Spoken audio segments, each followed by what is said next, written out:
This year, we celebrate 20 amazing years. And we want to say thank you. Because of you, we've become innovative, creative, and committed to providing the best customer service in the Bahamas. Because of you, we have given back to our community. We are proud to serve our Bahamas with cable television, the nation's fastest broadband internet, and reliable phone service. And that's all because of you. Thank you for inspiring us, motivating us, and believing in us. Thank you. For 20 years! Murdered Queens College teacher Joyelle McIntosh is laid to rest. This as a government MP calls for Bahamians to march. A former PLP cabinet minister supports the opposition leader in calling for a pause on national health insurance. Cost for the prescription drug plan doubles. Plus, it's World Disability Day. We've got those stories and more coming up tonight. I'm Kyle Joaquin, and NB12 starts now.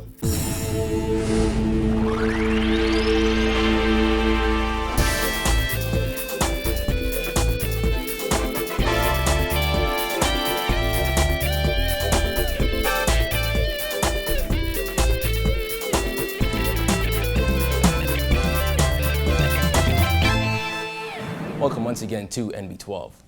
Charging that the continued carnage on the nation's streets is due to Parliament failing to implement the laws of the land, Tall Pines MP Leslie Miller today called on Bahamians to take to Bay Street and demand a difference.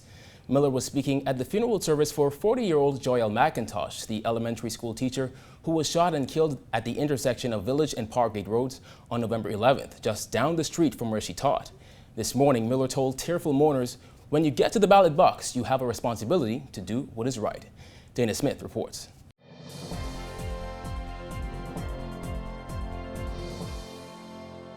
Joyelle McIntosh was laid to rest today following a service at Bahamas Harvest Church, where scores of mourners remembered her as a faithful and dedicated teacher and mother. Among those paying tribute was Tall Pines MP Leslie Miller, who called for an end to the continued criminality and charged that government doesn't have the guts to do what is necessary.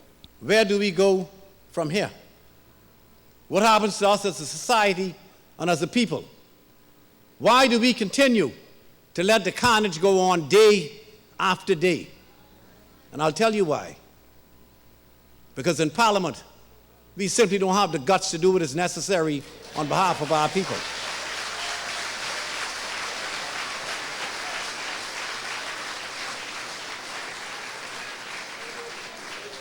We refuse to implement the laws of our land. But you know, it is up to us as a society, as a people, to force your representatives to work for and on your behalf. And those who refuse to do so, when you get to the ballot box, you have a responsibility to yourselves, to the next generation of Bahamians, to do what is right. That is why you sent us there. And if you're not prepared to do what is right, you shouldn't be there.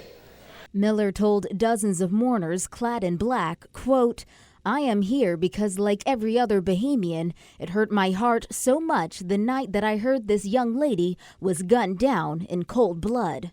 Having experienced the murder of his own son some years ago, Miller said he understands the pain and suffering the family is going through, and he dubbed criminals subhuman who will prey on any of us.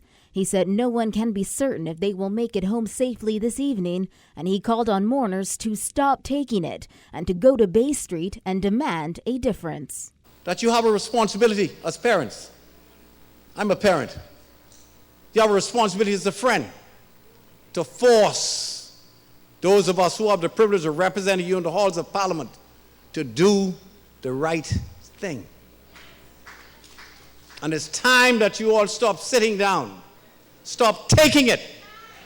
Go to Bay Street and demand a difference. You must stop it. I'm tired of repeating things over and over. I'm tired of going to funerals every week of my life and see one of us butchered, taken down, either by the knife or the gun.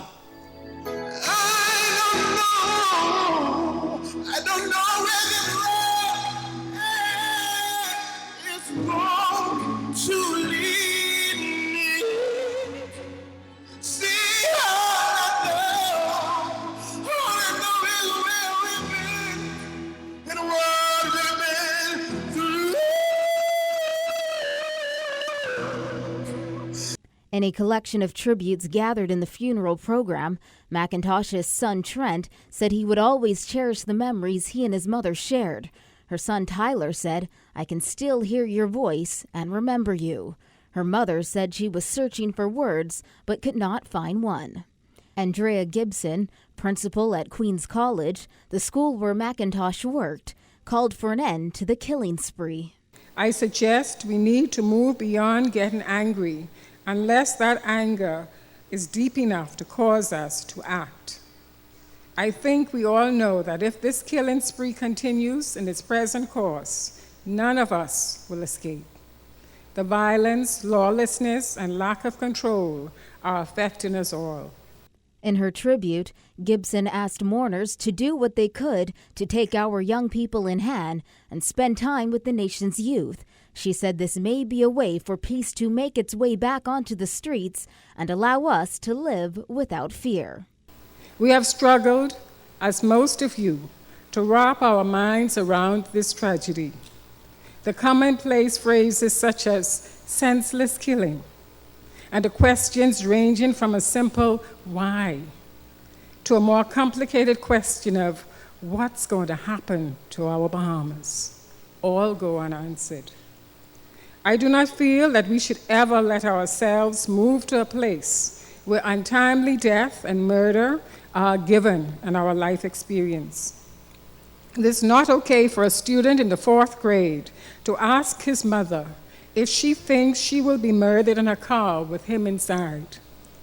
We do not want a Bahamas where people are not allowed to mourn because even a more horrific death has now occurred and the attention moves on.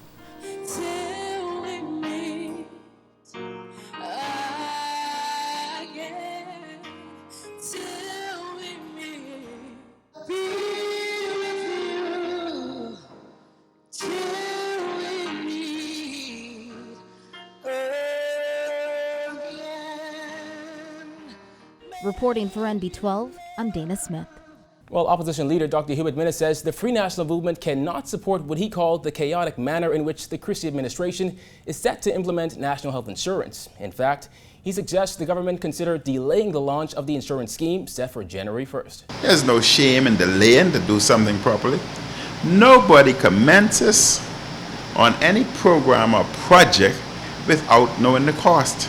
But Acting Prime Minister Philip Davis said there will be no delay and that it was premature to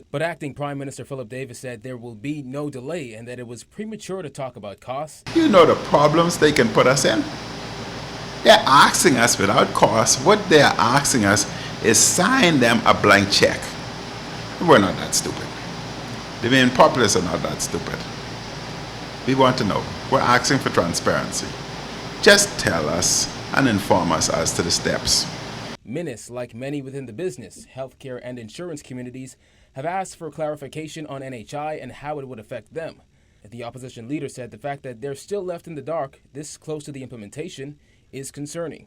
And enter discussions and engagement with the insurance company, with the medical association, and inform the public, the people, what the implementation of this rollout in January would be.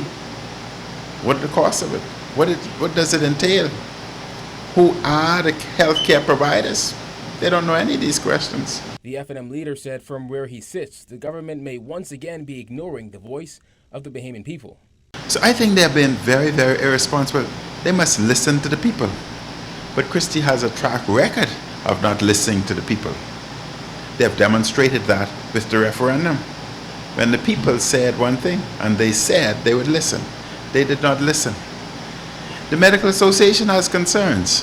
They don't know yet what the program, what the benefit packages. The insurance company has some concerns.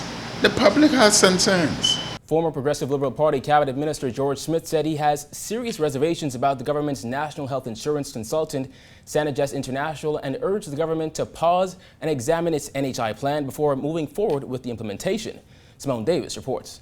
While Smith noted that he fully supports NHI, he believes the government should be more forthcoming with its plan to introduce the new scheme. However, he also noted that he still thinks the government is too far ahead of itself. Smith compared the issues surrounding NHI to Obamacare in the United States, stating that other countries face the same problems when trying to implement any type of healthcare scheme. But if submissions are made even at this late stage, the government should pause and to consider them so that when we are up and running, and that should not be, there should not be any long delay, because the system must be in place, and when it gets in place, it will still have growing pains, as most Bahamians know has been the case in the United States in recent years with their healthcare system.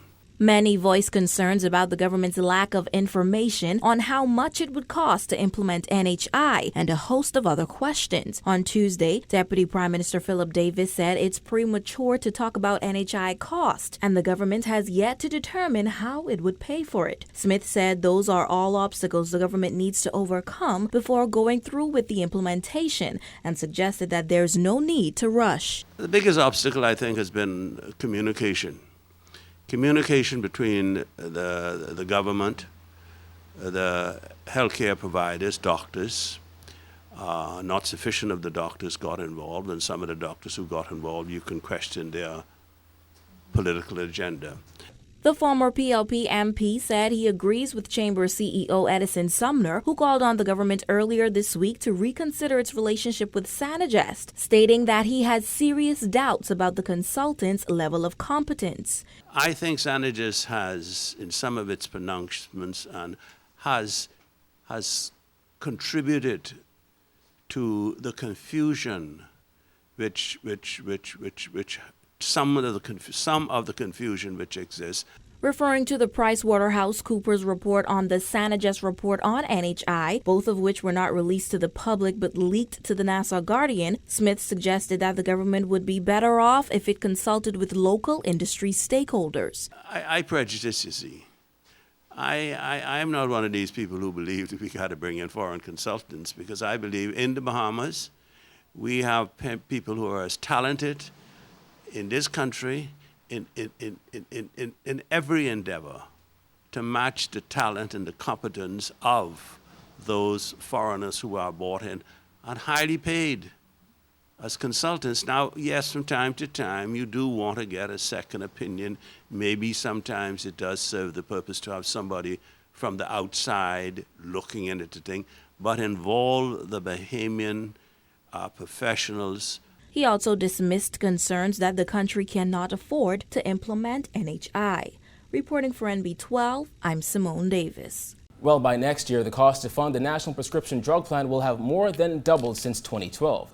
According to National Insurance Board Director Rowena Bethel, the number of beneficiaries has grown dramatically since the program's inception. She said NIB would spend approximately $17 million to fund the plan next year, compared to 2012, when the plan cost $7.5 million. Since the September 2010 launch of the plan, the number of beneficiaries has quadrupled. To date, almost $40 million has been spent on that program. As compared with the plan's inception in 2010, at which time there were 6,500 beneficiaries, there are now today approximately 27,000 beneficiaries receiving services under the prescription drug plan. The projected cost for the plan for 2016 is some $17 million. The plan covers medication costs for people with certain chronic diseases. Unlike traditional NIB benefits, beneficiaries do not contribute to the plan. Last year, Labor and National Insurance Minister Shane Gibson said there was some concern regarding the sustainability of the program and said it was never intended for NIB to be the sole contributor to the fund. He indicated that government had intended to incorporate the drug plan in its national health insurance scheme. However, it is unclear if that is still the government's intention. The former administration had introduced the drug plan instead of NHI. The Christie administration plans to roll out NHI on January 1st. You're watching the best in Bahamian news. There's more when NB12 returns.